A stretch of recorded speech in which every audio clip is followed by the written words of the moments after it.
चलो अयोध्या के लिए प्रस्थान करते हैं।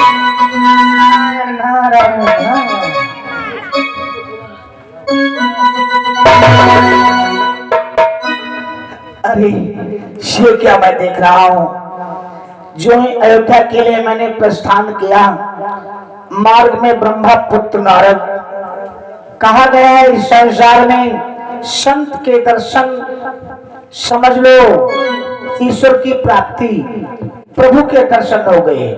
अब तो मुझे प्रभु राम के दर्शन अवश्य हो जाएंगे जब देवर्षिनाथ मुझे मार्ग में मिल गए हैं। चलो सर्वप्रथम देवर्षिनाथ से मिलते हैं। सर्वप्रथम देवर्षिनाथ के चरणों में विदर्भ देश के राजा चंद्रकेतु का प्रणाम स्वीकार हो।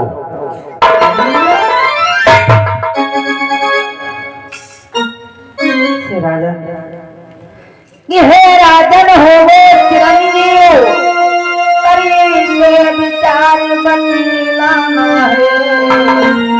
हे राजन होवे चिरंजीव, करी विचार बदलाना है। और आ रही कहाँ से तुम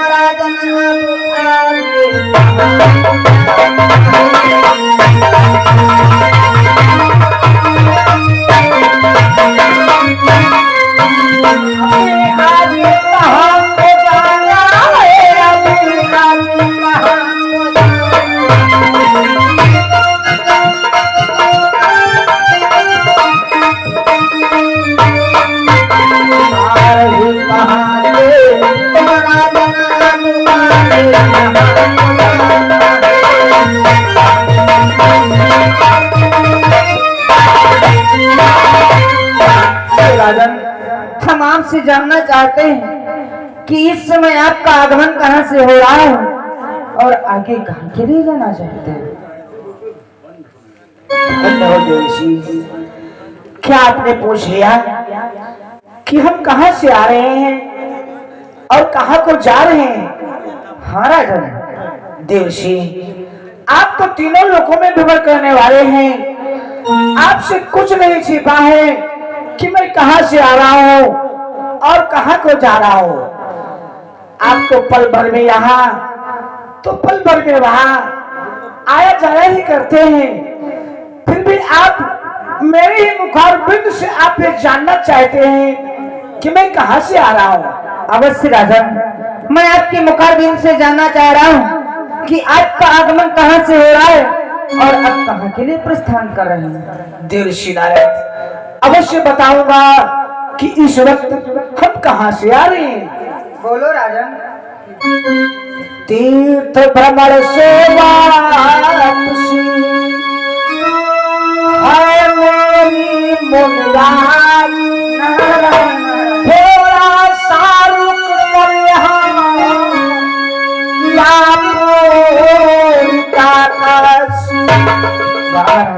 देवसी। अति उत्तम राजन। संसार के जितने भी तीर्थ हैं, मैंने सभी तीर्थों का भ्रमण कर लिया है और भ्रमण करते करते नौका में बैठ करके भ्रमण करते करते इस अयोध्या के समक्ष आ पहुंचा हूँ। इस अयोध्या के समक्ष इस सरयू नदी के किनारे बैठ करके कुछ क्षण मैंने भगवान के भजन भी किए हैं। नारायण नारायण।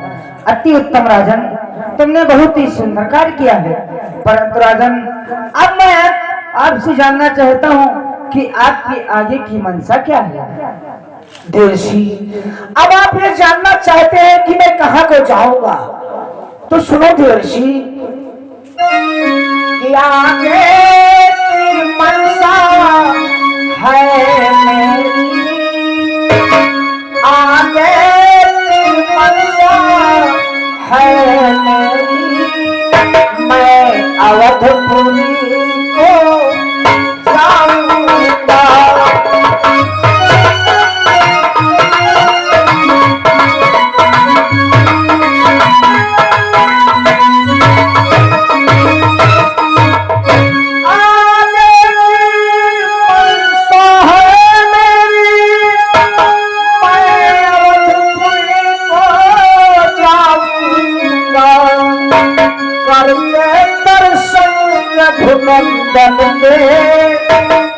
करके दर्शन रघुनंदन के जीवन को सफल बनाऊंगा।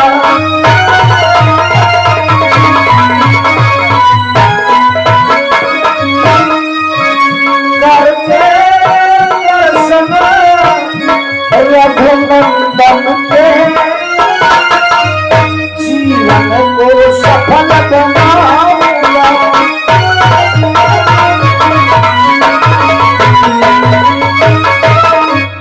हमारे हृदय का यही विचार है देवसी।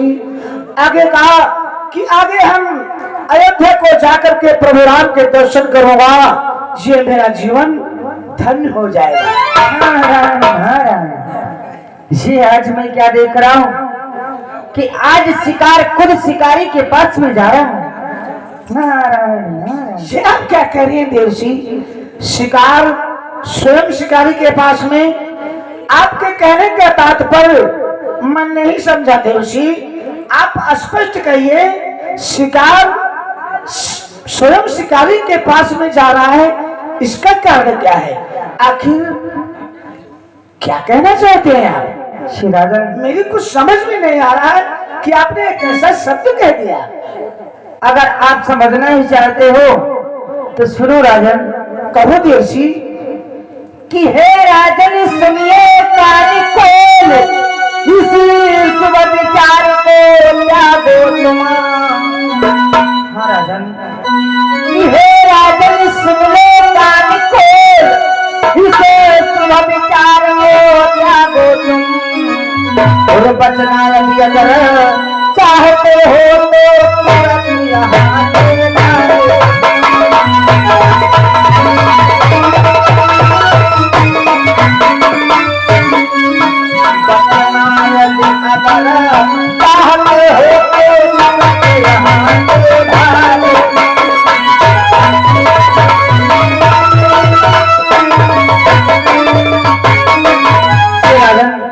ये जो तुम्हारे मन में आज अयोध्या को जाने का विचार आया है, इस विचार को तत्काल इसी जगह पर त्याग दो, और अगर अपने प्राणों को बचाना चाहते हो तो तत्काल यहाँ से भाग जाओ राजा।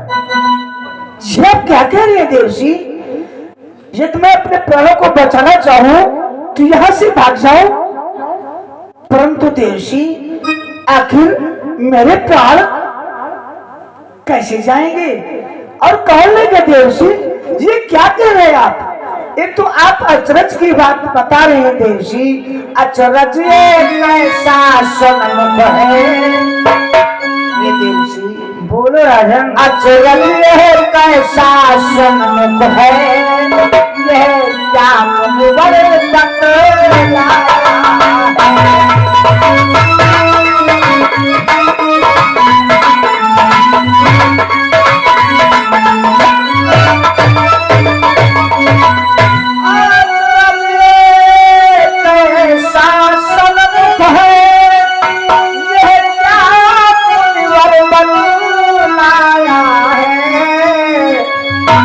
कैसा अपराध प्रभु मुझसे जो मृत्यु संदेशा पाया है?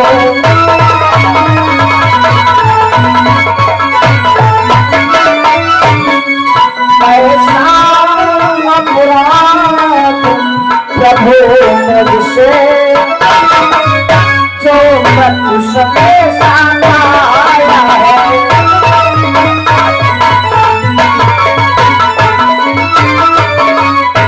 तो आप आश्चर्य की बात बतला रहे हैं देवसी।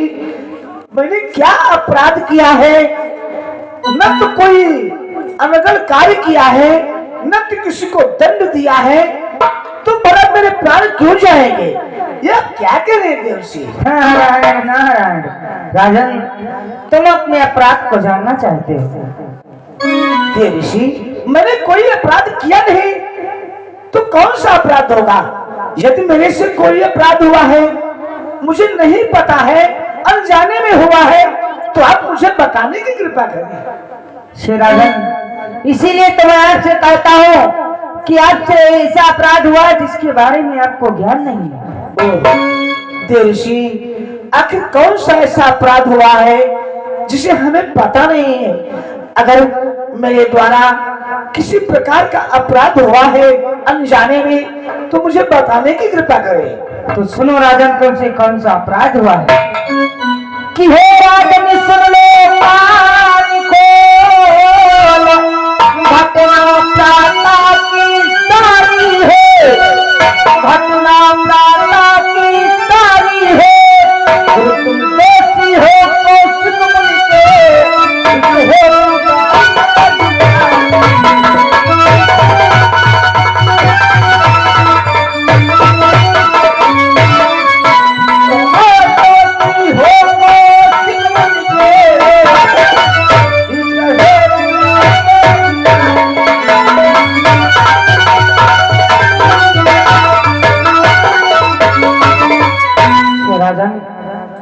आपका अपराध तो प्रातः काल के समय हुआ है। याद करो उस समय जब तुम नौका में विहार करते हुए अयोध्यापुरी के लिए आ रहे थे। हाँ देवर्षि। और आज तुम जानते हो किसके अपराधी हो? कौशिक मुनि के अपराधी हो। जानते हो तुमने क्या किया है? देवर्षि, जिस वक्त हम नौका में बैठ करके विहार करता हुआ अयोध्या की ओर सरयू नदी में आ रहा था तो उस समय उस सरयू में, उस नदी में प्रभु राम के गुरुदेव स्नान कर रहे थे। अवश्य राजन, और जानते हो तुमसे कौन सा अपराध हुआ? क्या अपराध हुआ है देवर्षि? मेरे से कुछ अपराध नहीं हुआ है, मुझे कुछ नहीं पता है। श्री राजन, जब भगवान राम के गुरुदेव गंगा के किनारे प्रभु की स्नान करने के लिए आए थे, और जानते हो तुमने कौन सा अपराध किया है कि दे रहे थे अर्घ सूर्य को अंजन में जल को लिए हुए, अंजन में जल को लिए हुए, भक्तों से जल गिर गया भूमि, इसलिए मुनि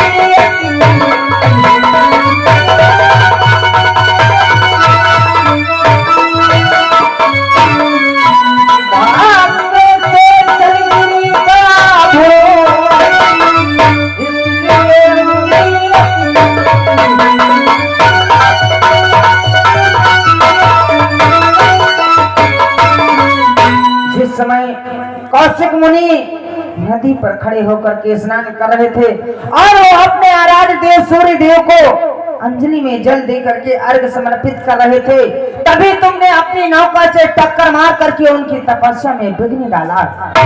यही आपका अपराध है और ये सारा वृत्तांत उन्होंने अपने शिष्य राम से जाकर के बतलाया है। उन्होंने जानते हो क्या किया है? क्या कहते हो देवर्षि? मेरी नौका की टक्कर प्रभु के गुरुदेव श्री विश्वामित्र के मेरे नौका की टक्कर लगने के कारण उनकी अंजलि का जल नष्ट हो गया, उनकी पूजा भंग हो गई। वो हमसे रुष्ट होकर के अपने शिष्य राम के पास में गए। हाँ राजा, परंतु मेरे प्रभु ने क्या कहा है? जानते हो तुम्हारे प्रभु ने क्या कहा? तुम्हारे प्रभु ने कहा है कि कल संध्या तलक उस दुष्ट चंद्रकेत का शीश आपके चरणों में ला करके दे दूंगा। इसीलिए मैं तुमसे कह रहा हूँ कि तुम्हारे मन में जो अयोध्या को जाने का विचार है, इस विचार को इसी समय त्याग दो, और अगर अपने प्राणों को बचाना चाहते हो तो तत्काल यहाँ से भाग जाओ।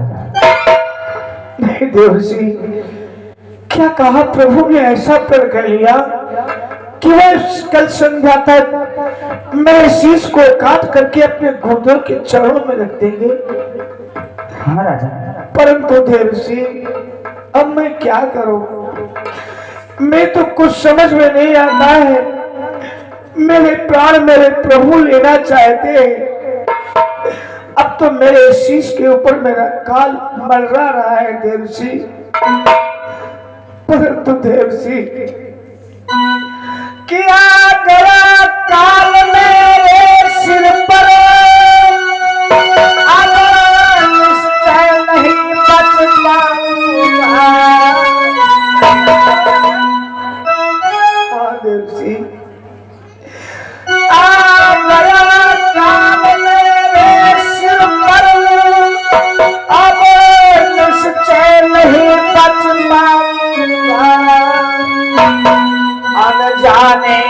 सा रोपर से मैं काल में मर जाऊंगा।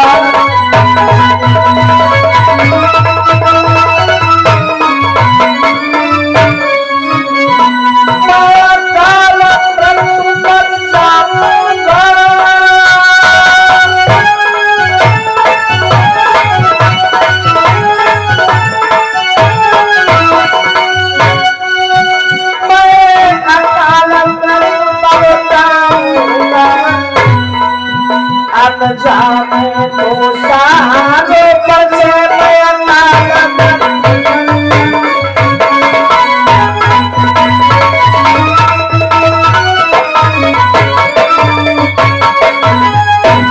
से यदि प्रभु ने ऐसा प्रण किया है तब तो मेरी मृत्यु अवश्य होगी और मेरी मृत्यु अकाल मृत्यु होगी। देवसी मैं नहीं बच पाऊंगा, देवसी मैं नहीं बच पाऊंगा। अरे राजन, ये तुम क्या कहते हो कि तुम्हारी मृत्यु अकाल मृत्यु होगी? अरे इतने बड़े राजा होकर के और तुम उन दो प्राणियों से डर रहे हो जो तुम्हारे प्राण को लेने के लिए लक्ष्मण और हनुमान आ रहे हैं। अरे आप तो इतने प्रतापी राजा हो, तुम्हारे पास तो इतनी बड़ी सेना है और तुम्हारे शीश को काटने के लिए तो केवल दो प्राणी आ रहे हैं। क्या तुम उनसे युद्ध नहीं कर सकते हो? अरे लेकर के अपनी सेना को जाओ और उनसे घमासान युद्ध करो, अपने प्राणों की रक्षा करो। क्या कह रहे हो देवसी? मैं उनसे जाकर के युद्ध करूं और अपनी सेना से युद्ध कराऊं, उनसे विजय प्राप्त करो? अवश्य राजन, परंतु देवसी मैं तो कुछ समझ में नहीं आ रहा है, मैं क्या करूं कि देवर से समझ नहीं आता है, देवर से समझ नहीं आता है। किस भांति प्राण बच सकते हैं, देवर से समझ नहीं आता है।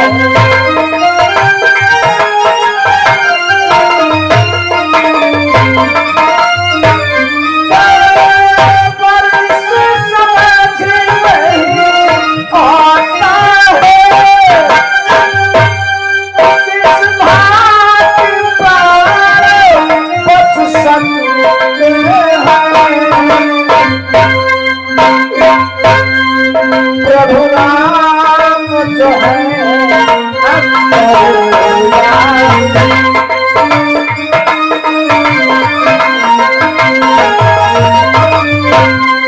प्रभु राम जो है उनसे लड़ सकते हैं, प्रभु राम जो है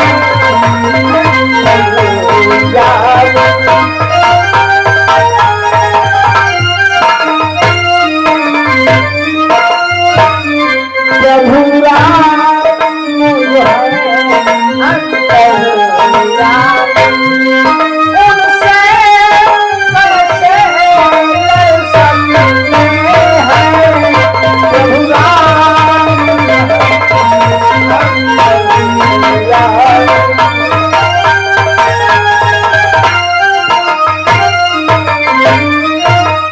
जो देवसी हमारी तो कुछ समझ में नहीं आ रहा है कि मेरे प्राण बचेंगे तो कैसे बचेंगे, क्योंकि प्रभु तो अंतर्यामी है।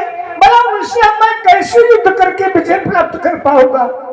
देवसी कि नर से तो नर लड़ सकता है, देवसी नर से तो नर लड़ सकता है, पर नारायण से पाना है।